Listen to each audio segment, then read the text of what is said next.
អត្ថប្រយោជន៍នៃការដើរលេងការដើរលេងមិនមែនដើម្បីតែសប្បាយមួយមុខទេតែវាក៏នាំមកនូវអត្ថប្រយោជន៍ជាច្រើនមិនថាចំពោះបុគ្គលឬដល់សង្គមនោះទេ 1. ដើរលេងធ្វើឲ្យសម្រស់យើងក្មេងជាងវ័យពេលបានដើរលេងយើងនឹងមើលឃើញថាខ្លួនឯងញញឹមច្រើនជាងមុនសើចច្រើនជាងមុនស្រស់ស្រាយច្រើនជាងមុនកត្តានេះធ្វើឲ្យសម្រស់យើងមើលទៅស្រស់ស្អាតចេញពីខាងក្នុងមកដែលមិនចាំបាច់ទៅកែសម្ផស្សនោះទេ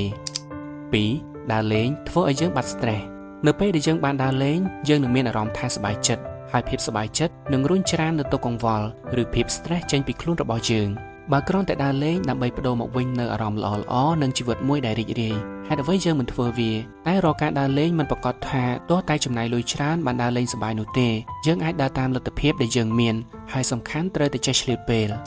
3. ដើរលេងជួយបង្កើនប្រសិទ្ធភាពការងារបានកាន់តែល្អដើរលេងធ្វើឲ្យខួរក្បាលយើងស្រឡះជាងមុនអាចគិតអ្វីបានលឿននិងមានគំនិតច្នៃប្រឌិតថ្មីៗច្រើនប្រសិនបើរាល់ថ្ងៃយើងគិតតែពីអង្គុយធ្វើការដោយប្រើខួរក្បាលសួរថាមានគំនិតច្នៃប្រឌិតឯណាដែលចេះតែគិតឃើញរហូតនោះខួរក្បាលក៏ចេះហត់ខួរក្បាលក៏ត្រូវការសម្រាកខ្លះដែរអញ្ចឹងសម្រាប់អ្នកដែលប្រឹងប្រែងធ្វើការអត់មានពេលដើរលេងលំហែខួរក្បាលសោះប្រចាំតែថ្ងៃណាមួយខួរក្បាលលេងសហការតិច